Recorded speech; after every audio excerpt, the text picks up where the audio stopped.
Good morning, everyone. David Carley with Entrepreneur MD on the GCTV network, also davidcarley.com. Thank you, as always, to my counterpart here, Brittany, Hofmeister, nutritionist, and with the Metagenics organization, which is a world leader in supplement development. We're going to continue our pieces on supplementation, a very important part of health, fitness, and wellness.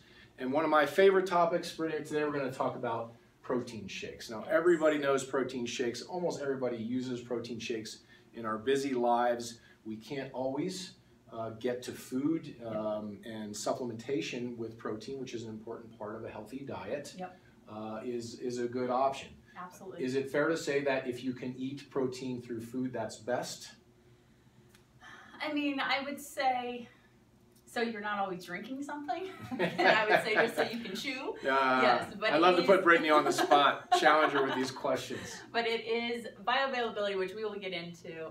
Protein shake, or if I'm gonna go eat some steak, you're gonna get it. Well, the simple fact of the matter is, entrepreneurs leading busy lifestyles with crazy schedules, tough schedules, you can't always get time to make chicken breast or some other form of protein. So protein supplementation allows you to get that protein into your diet to create healthy nutrition. So let's talk about protein shakes, Brittany. There's a bunch of different types of protein that are available, and if you go to the grocery store or supplement store, I mean, there's a million of these things. What should people know when it comes to evaluating those proteins? No, absolutely. So you're going to see roughly about 400 primary protein sources. So what we have listed here are just the main protein bases that you're going to see in the protein shakes when you're going to the grocery store or you're purchasing your protein powders. Whey is going to be the one that you probably see the most often. So whey, think casein and whey, think milk. So whey is a component from milk, dairy milk. So that is going to be a component which we'll talk about. You go to soy, so this is a plant-based option. That again, I would say was probably number 2 in terms of the abundance of what you're going to see on the market.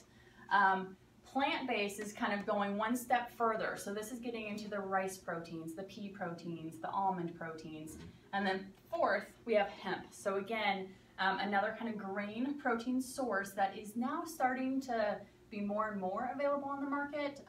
There's not a ton of hemp proteins available right now, but I think we're going to start seeing more and more. So those are the 4 main options that you are going to see. Now, from a dietary perspective, they're very different, very obviously. much So when we talk about things like gluten sensitivity or lactose intolerance, that can and should impact the choice or decision on which type of protein people should use, correct? Yep, absolutely. So due to cross-contamination with gluten, there's a chance you're going to have some issues with some whey and some soy, and potentially hemp.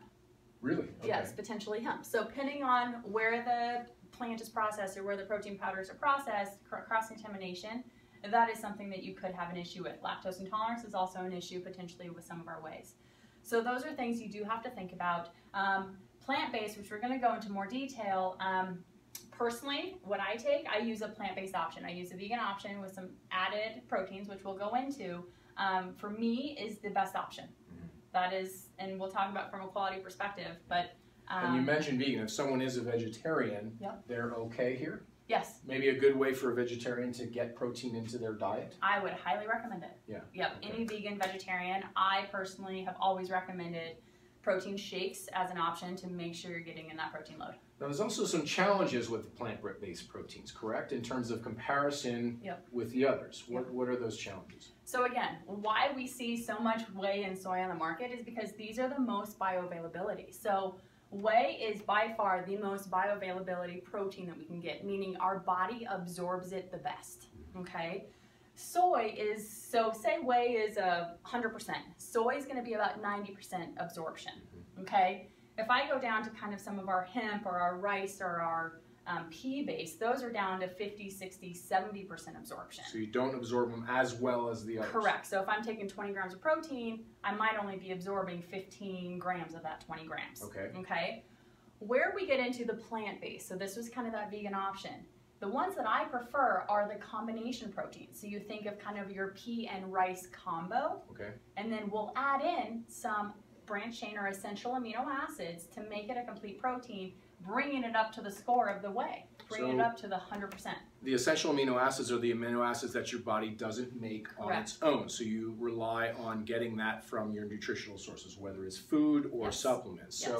So where we're limited in bioavailability, or the amount that you absorb. We overcome that by combining different types of plant proteins, Yep. and also adding amino acids, the essential amino acids, Correct. into the formulation. Correct. Correct? Yes. Okay. Exactly. Okay, cool.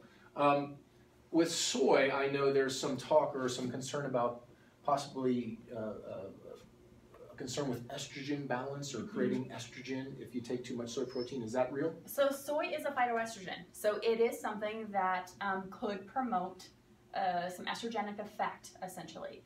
One of the issues with soy is right now it is our most genetically modified food source. So that's another thing I think concern with certain soys is making sure you're getting a non-GMO source.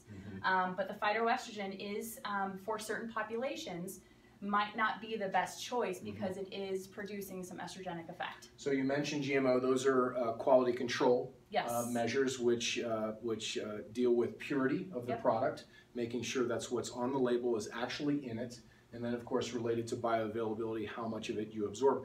Very important that the manufacturer is doing their part to make sure you're safe, and that they're giving you products that aren't contaminated, Correct. that are clean, and also are absorbed. Now, what about organic, right? We're in the organic age. Everybody wants organic. Are there organic formulations of these types of proteins? Yes, Okay. all of them. So people should look for organic? Yeah, I would highly recommend looking for organic because, again, soy, rice, peas, a very high likelihood of being genetically modified and having some issues. You want the whole plant. You want what it is. I would suggest looking for an organic. So it's closer, the more it's organic, the more close it is to the real food. Correct. So it's less modified. Yes. Okay, okay. Yep. What about future directions? Where are we headed with all this? I know in the bodybuilding world there's all kinds of advancements. Yes. Where are we going as next steps in terms of where protein shakes are headed? I think specifically with bodybuilding, with athletes, a new direction that people are really starting to ask about is the ketogenic diet. So a lot are just seeing the benefit from endurance perspective and from really utilizing ketone bodies as an energy source instead of glucose or glycogen. So I do think we're going to see more and more in terms of ketogenic shakes used for not only kind of baseline population, but specifically in our athletic population. And again, for the people that don't know, so a ketogenic state or a ketogenic diet is one which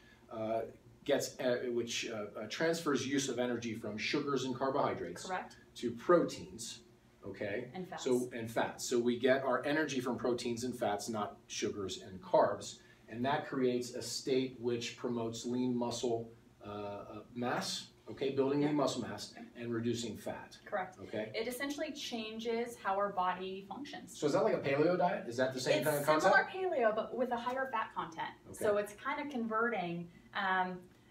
It's converting again from using glucose as your primary energy source to fats. Okay.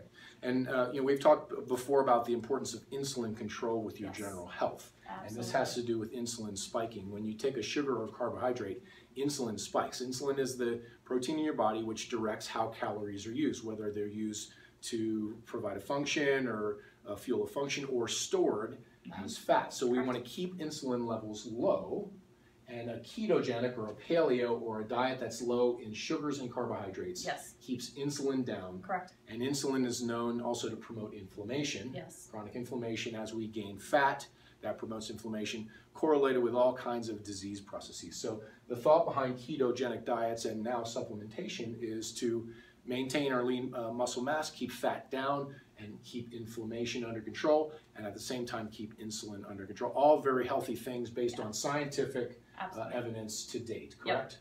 All right, what about IgGs? This is interesting. Yes, so this is a new direction I think we're going to start seeing more. So IgG, it's an immunoglobulin, so it's part of our immune system to help with just overall gut immunity, health. We're seeing a lot of this in some of our protein shakes to aid not only in bioavailability, but also in just kind of how our body is taking it in and overall immune health, kind of tying it to. So it's interesting.